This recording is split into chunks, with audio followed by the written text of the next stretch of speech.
आज तक हमें ब्रह्मांड में एलियंस या फिर परग्रही जीव या जीवन होने का एक भी संकेत नहीं मिला है।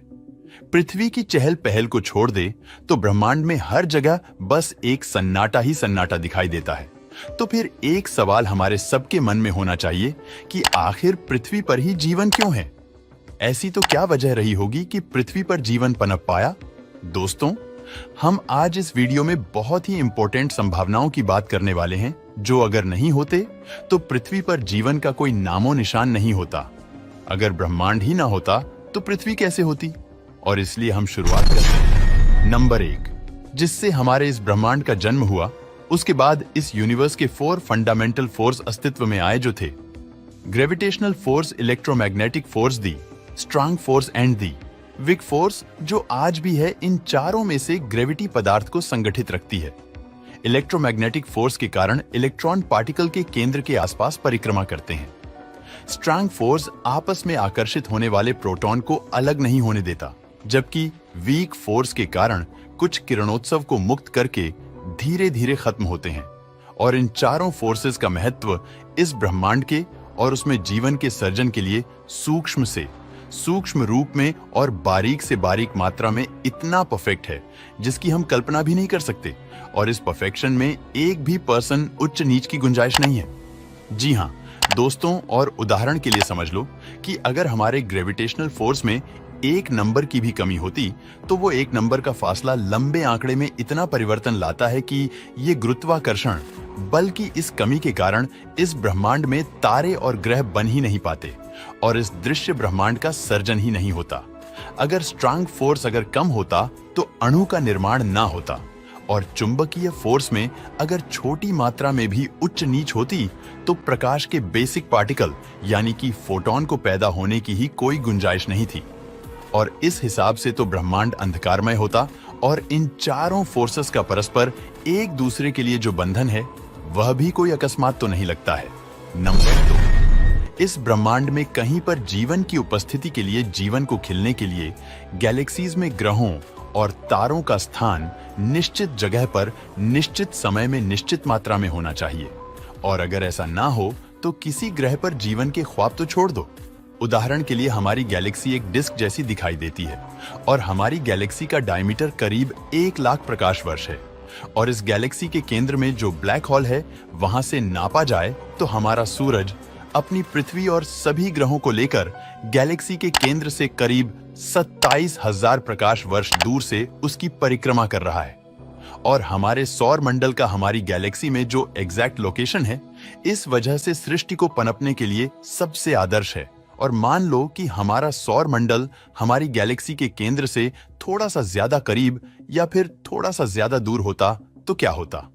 मानो कि हमारा सौर मंडल करीब होता तो वहां पर तारों की संख्या ज्यादा है, ब्लैक होल की ग्रेविटी का प्रभाव भी थोड़ा ज्यादा है, और इस जगह पर दूर के भूतकाल में कई सारे तारे सुपरनोवा बनकर फूट चुके हैं। वहां पर रेडिएशन भी ज्यादा है और इसलिए इस जगह पर कभी भी जीवन पनप नहीं पाता। अब मान लो कि हमारा सौर मंडल गैलेक्सी के केंद्र से थोड़ा ज्यादा दूर होता तो हमारे सौर मंडल के निर्माण के वक्त पृथ्वी जैसा ग्रह ही नहीं बन पाता, क्योंकि इतनी दूर हाइड्रोजन या हीलियम के अलावा कोई और तत्व शायद ही पनप पाए।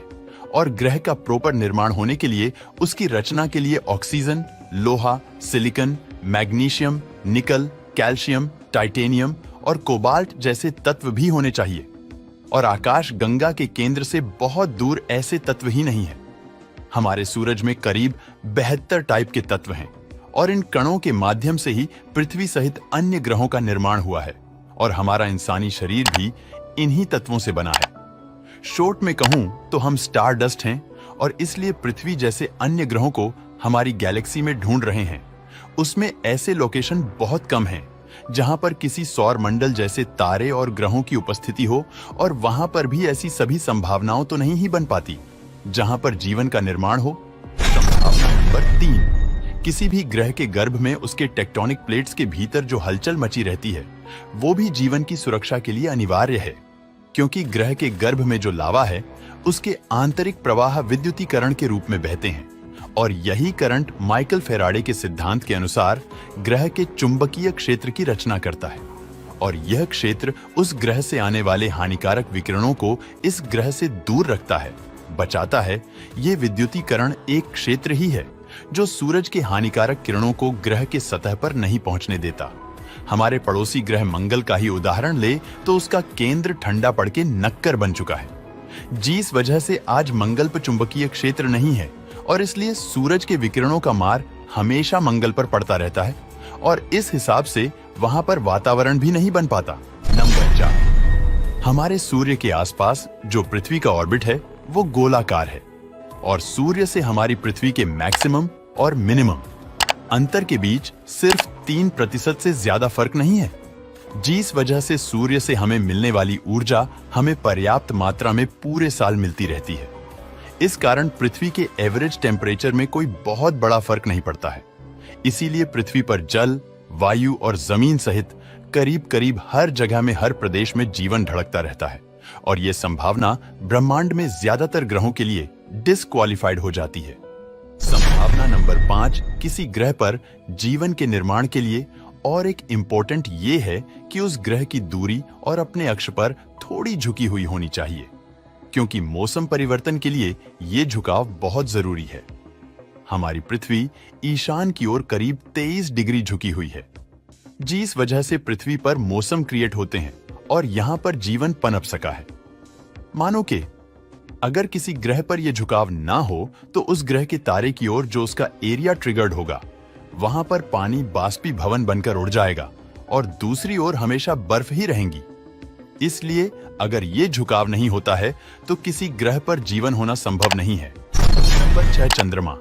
हमारा चंद्र जो पृथ्वी का झुकाव है उसे बरकरार रखता है और हमारा चंद्र पृथ्वी से जिस अंतर पर स्थित है वो अंतर भी बहुत जरूरी है, क्योंकि अगर हमारा चांद न होता तो पृथ्वी का ये झुकाव न होता और पृथ्वी पर जीवन न होता। इसलिए किसी ग्रह पर जीवन को पनपने के लिए उस ग्रह के झुकाव के साथ उस झुकाव को बरकरार रखने वाला उस ग्रह का एक चांद भी होना चाहिए जो उस ग्रह से एक निश्चित दूरी पर ही स्थित होना चाहिए। नंबर 7, दी हैबिटेबल जोन पृथ्वी पर जीवन पनप पाया। उसकी एक और शर्त यह भी है कि पृथ्वी हमारे सूर्य से इतनी दूर है कि वह हैबिटेबल जोन में आ जाती है। अगर कोई ग्रह अपने तारे से बहुत नजदीक या बहुत दूर है तो भी वहां पर जीवन पनप नहीं सकता है। उस ग्रह का अपने तारे से एक निश्चित सीमा में, एक निश्चित जोन में होना जरूरी है, जिसे हैबिटेबल जोन कहा जाता है। अगर कोई ग्रह बहुत दूर है तो वो अतिशय ठंडी के कारण आइस बन जाएगा, जैसे कि हमारे सैटर्न, यूरेनस या नेपच्यून है, और बहुत नजदीक है तो वो हमारे शुक्र या बुध की तरह एक अंगारा बन जाएगा, जिसके कारण उस ग्रह पर निश्चित मात्रा में प्रवाहित रहेगा ही नहीं। सूरज से पृथ्वी की दूरी एक निश्चित हैबिटेबल जोन में होना भी पृथ्वी पर जीवन के पनपने के लिए एक बहुत ही महत्वपूर्ण पूर्व शर्त है और इन सभी कैलकुलेशन को देखते हुए वैज्ञानिक असमंजस में है कि आखिर कैसे ये सब संभव है। दोस्तों, आज के लिए इतना ही। ये वीडियो आपको कैसा लगा हमें कमेंट में जरूर बताएं।